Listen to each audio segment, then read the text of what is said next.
Ternyata itu berpengaruh pada perilaku, pada lisan, pada pikiran kita begitu ya. Nah ini dalam konteks terapan di masyarakat khususnya mungkin karena kalau setia hati terata ini berarti setia hatinya itu luar biasa ini. Kaitannya dengan filosofi di PSHT begitu Pak Wanrono ya, tentang bagaimana sih hati yang harus kita lakukan di sana. Kemudian kan kalau setia hati terata itu mesti ada konsep-konsep nih hati jiwa begitu ya yang mungkin akan diolah gitu, tidak selain olahraga juga olah jiwa gitu ya. Olah jiwa itu bagaimana Pak Wawan Ramono? Ya, Assalamualaikum warahmatullahi wabarakatuh. Waalaikumsalam warahmatullahi wabarakatuh. Maturnuwun Ustadz Lili, seperti yang dijelaskan Ustadz Rianto sama Ustadz Keli tadi, di setia hati terate itu yang pertama kali adalah bersetia hati. Setia hati, jadi harus bersetia hati supaya ucapan, pikiran, tingkah laku itu sesuai, sinkron begitu. Dan di setia hati terate juga ada filosofi yang begitu erat dan kuat.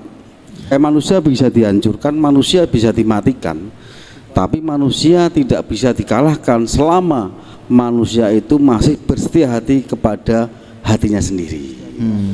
Jadi seperti itu di setia hati terate Ustaz Lili. Selain itu juga begini, sedikit menambah untuk berkaitan dengan lisan.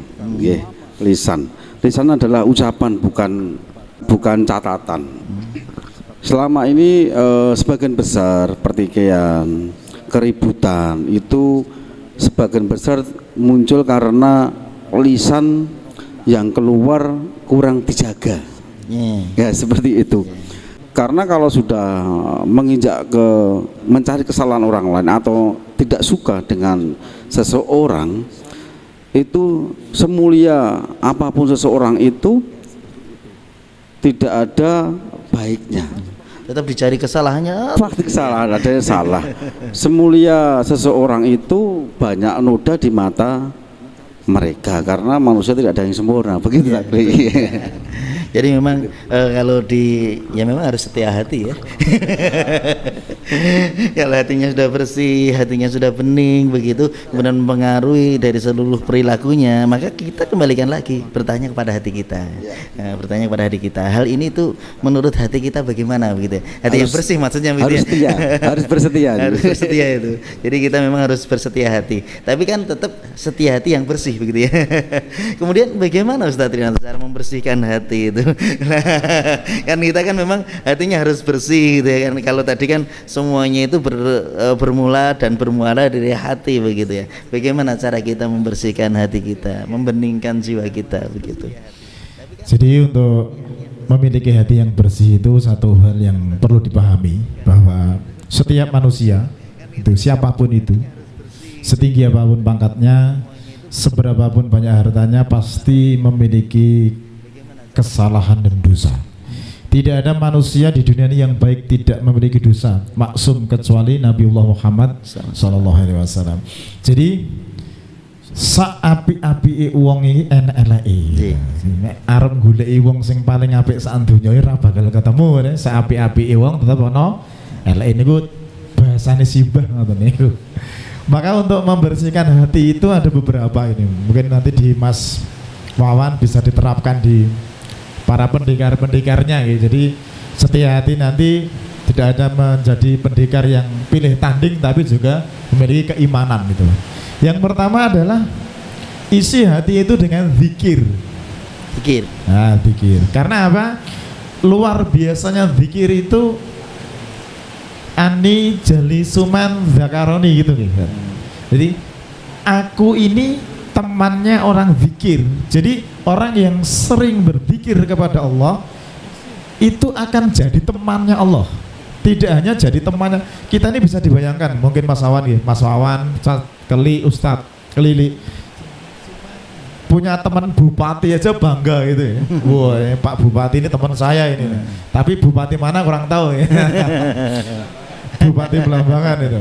Kita ini, wow, jangankan kok cuma camat ya, bupati itu bangga di hati kita. Lah, orang zikir itu tidak hanya jadi temannya bupati, tapi jadi temannya Allah Subhanahu wa Ta'ala. Dan satu-satunya teman yang setia dari dunia sampai alam kubur sampai akhirat itu hanya Allah. Ani jadi suman dakaroni. Allah mengatakan itu dalam hadits qudsi. Jadi aku ini temannya orang zikir. Dan teman baik itu, kalau misalnya contoh gini, kita di dunia punya teman baik sohib, atau namanya apa ya, soulmate itu ya. Misalkan saya punya soulmate dengan si fulan gitu ya. Ternyata si fulan itu meninggal, saya nggak mungkin ikut gitu. Ya duluan saja gitu. Itu bahkan kita ini jangankan dengan soulmate, misalkan kita mau menikahi seorang perempuan, sudah berjanji sehidup semati gitu. Pokoknya cintaku sekonyong-konyong koder, dari sehidup semati. Tapi ketika pasangan kita mati, ya kita cari lagi. Bahkan yai kalian sehidup sesurga gitu. Bahkan mungkin belum mati aja sudah cari ganti. Itu guyonya begitu kan. Nah, maka Allah itu akan menjadi teman terus, Tat. Jadi di dunia Allah itu akan selalu dekat kepada orang yang zikir. Di alam kubur Allah pun akan dekat dengan orang yang suka berzikir. Dan di akhirat nanti pun Allah juga akan menjadi teman orang yang berzikir. Maka salah satu cara agar hati kita ini bersih, itu Mas Mawan, Ustaz Klik, kalau saya pemirsa, itu isilah hatimu itu dengan zikir, zikrullah. Ini apa? Hiasilah lisanmu dengan zikir. Nabi pernah mengatakan begini, jika engkau ingin masuk surga lebih cepat daripada para alim ulama, lebih cepat daripada para syuhada, maka apa? Basahi lisanmu dengan zikir.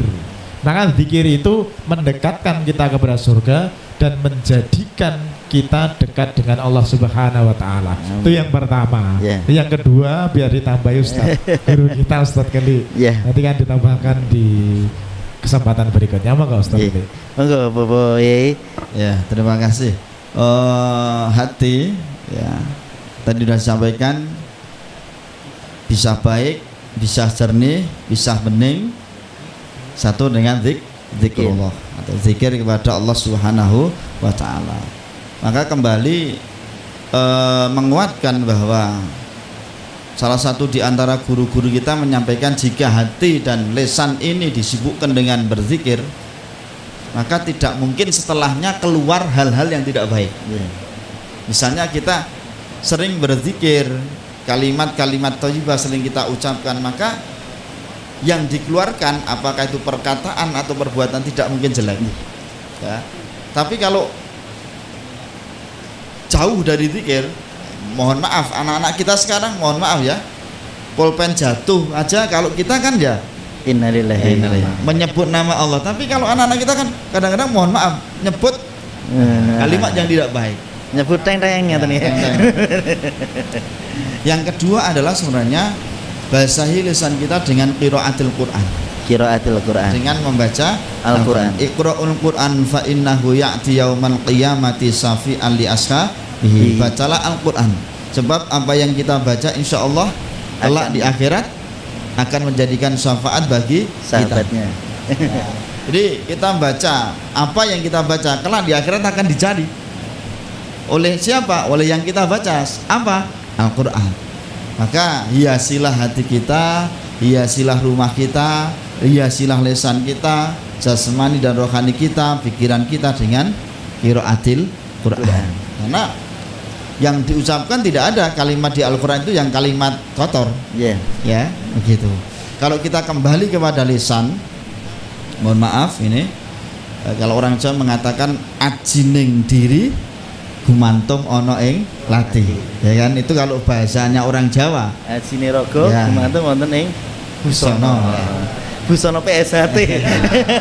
Kalau di kita di Islam itu ada salamatul insan min hifdzil lisan. Selamatnya manusia bagaimana menjaga lisannya. Kalau bahasa anak muda, mulutmu adalah harimau. Iya, sekarang jari jemarimu adalah petakamu kan gitu. Maka lisan ini adalah perentulan daripada hati kita, maka harus sesuai. Kalau tidak sesuai maka kita tidak punya aji, orang duwe aji. Aji ning diri kita menjadi hilang. Wong senengane misuh, wong senengane berkata kotor, maka orang yang melihat kita, orang yang menyaksikan kita tidak akan menghormati kita. Dalam segi bahasa bisa aja lah kita, ya saya manggil panjenengan dengan kalimat yang bagus, misalnya yang bagus banyak Ustadz, Bopo, Mas, Mbak. Tapi coba kalau kita manggil Wan, nanti Wan, Masya Allah, aku harap ngetan monoli kan begitu. Jadi yang dikeluarkan tidak baik, balasannya pun juga tidak baik. Maka aksi reaksi ya. Iya, maka sangat Masya Allah Islam memberikan pelajaran bagi kita, hati dan lisan kita, supaya memang dua-duanya menjadi baik. Menawi ngeten Bobo, kan tadi salah satu untuk membersihkan hati kita kan Iqra'ul Quran, membaca Al-Quran. Menawi dereng sakit maos pripun? Kalau mendengarkannya gimana ya? As-sama' kal qura'. Jadi mendengar itu sama dengan yang membaca. Pahalanya sama. Kalau kita memang belum bisa ya membaca ya. Tapi dengan tidak terus wah aku gandeng rasa aku tak ngurung wong etok. Cukup di sini, tapi tetap ada usaha belajar. Maka mendengarkan insyaallah juga memberikan berkah bagi hati kita. Dan terkadang kita pun walaupun sudah bisa baca Al-Quran, mungkin mohon maaf walaupun belum sempurna, ketika kita membaca lantunan-lantunan Al-Quran yang mungkin lebih baik daripada suara kita, pun hati kita bisa tergetar. Dan itu salah satu daripada sifat daripada orang yang beriman. Jika disebut nama Allah, jika disebut ayat-ayat Allah, selain bergetar hatinya, maka bertambah imannya. Masya Allah, itu luar biasa. Nggih, matur suwun Bapak Yai Geli. Tadi kita sudah bahas ada minimal dua hal nggih. Ala bidzikrillahi tatma'innul qulub. Ingatlah dengan berzikir menjadikan hati kita tentram, hati kita tenang, hati kita bersih. Kemudian tadi dengan membaca Al-Quran, Masya Allah luar biasa. Insya Allah nanti akan kita bahas lagi bagaimana membersihkan jiwa kita, membersihkan hati kita, sehingga perilaku kita, pikiran kita sesuai dengan hati kita yang baik dan selalu bersetia hati. Namun tentunya kita lihat yang lewat berikut ini.